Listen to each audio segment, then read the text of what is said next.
Conference जिंदाबाद।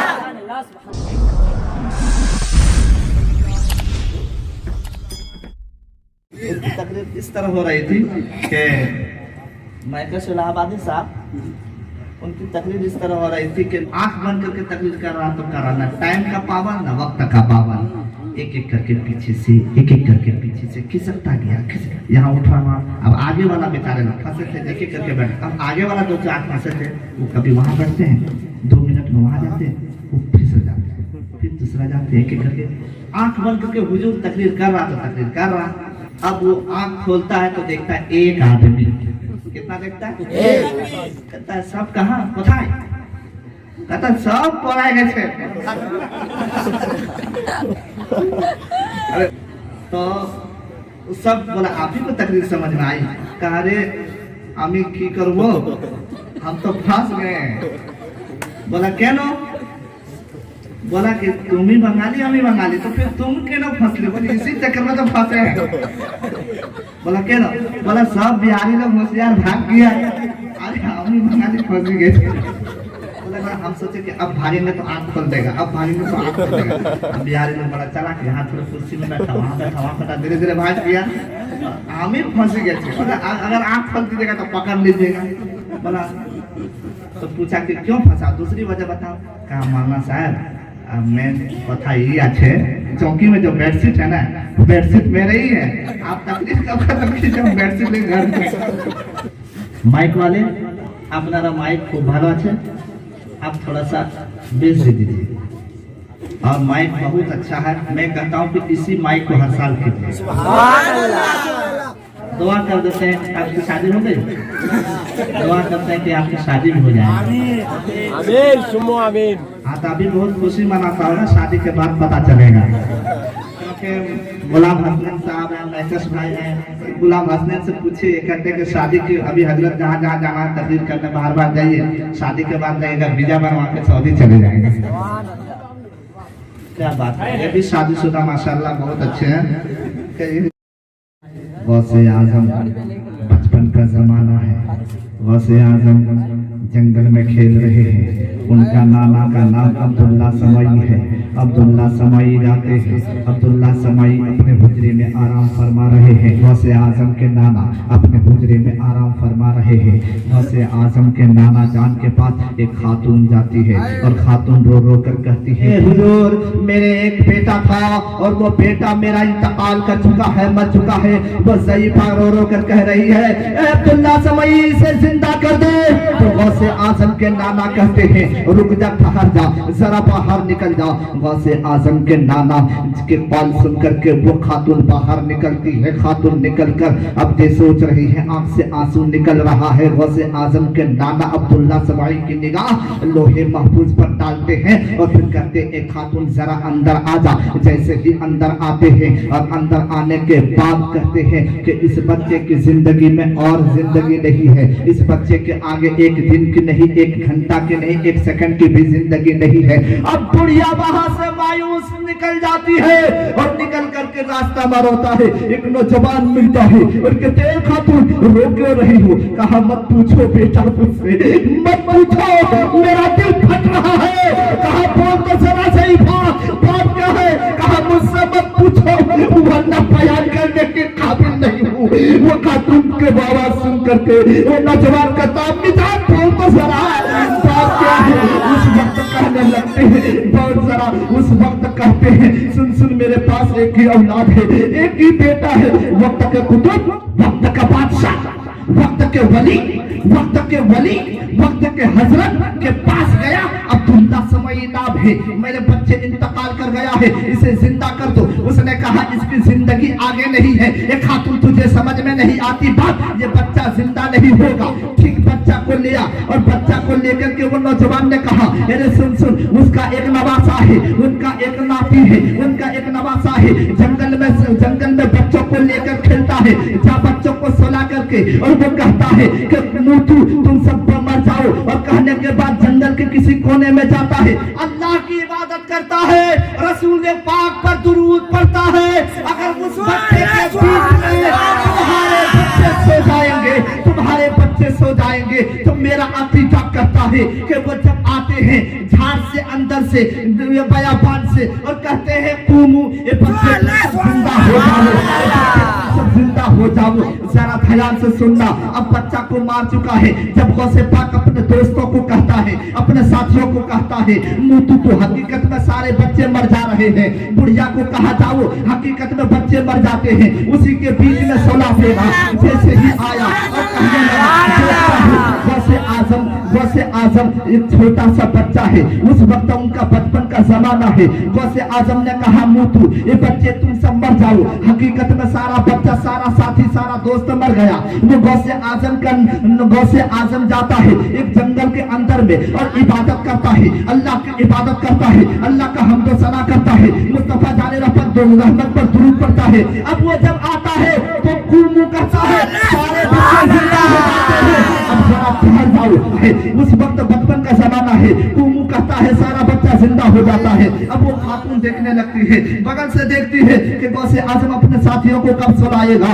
फिर कहते हैं मुतु और चले जाते हैं जंगल के उस कोने पे, और जंगल के कोने पे खातून जाती है, सारे बच्चों को हटाकर अपने मरे हुए बच्चे को उसी के बीच में सुला देती है और फिर छुप जाती है। गौसे आजम इबादत करके आते हैं और कह देते हैं बच्चे तुम सब जिंदा हो जाओ।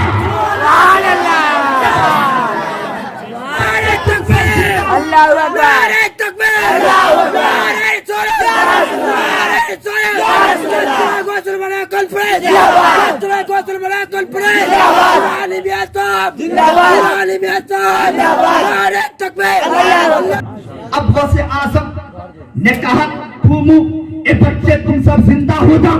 कसम खुदा की तारीख गवाह है, जिसको गौसे आजम जिंदा बच्चे को सुला कर गया था, वो बाद में उठा, बुढ़िया का मरा हुआ बच्चा पहले। नारे तकबीर, नारे रिसालत, गौसुलवरा कॉन्फ्रेंस जिंदाबाद। अब जिंदा हो गया, अब जिंदा हो गया। बुढ़िया ने अब लिया बच्चा को लेकर गया, घर नहीं गई, रोते नहीं, हंसते मुस्कुराते गए।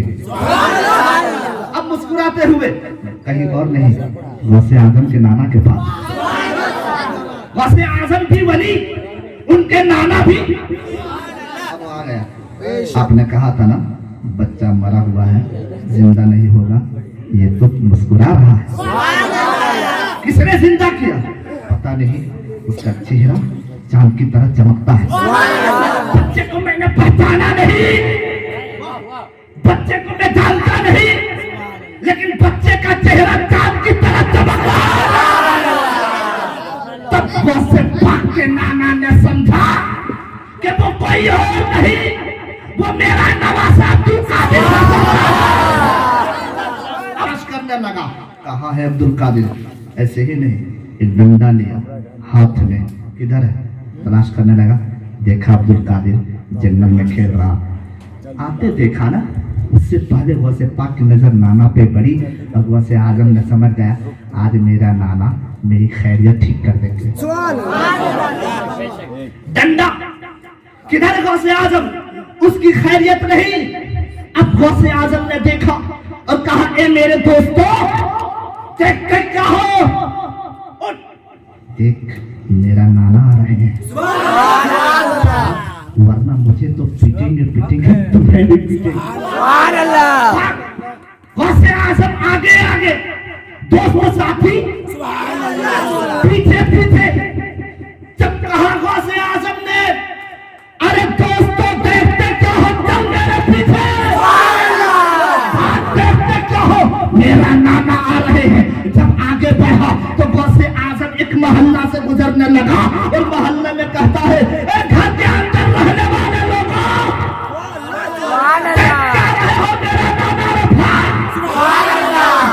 आजम की आवाज सुना।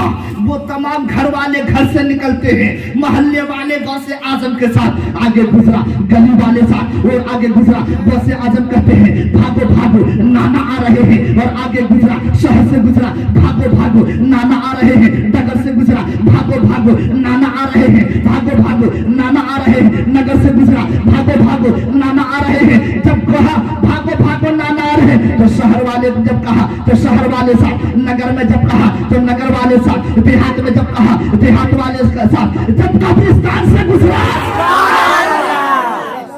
जब कब्रिस्तान से गुजरा तो गौसे आजम फरमाते में देखते क्या हो,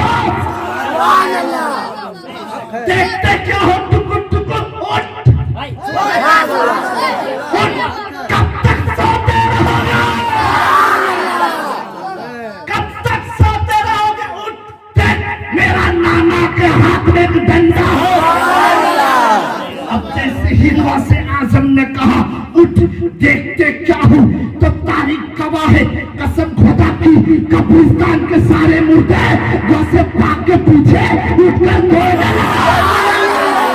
गौसे पाक ने फरमाया, अरे गौसे पाक के नाना ने कहा कि अब इसको दौड़ाना ठीक नहीं, अरे अब्दुल कादिर ने एक को जिंदा किया था, अब इसको रोकने चाहे तो पूरा कब्रिस्तान।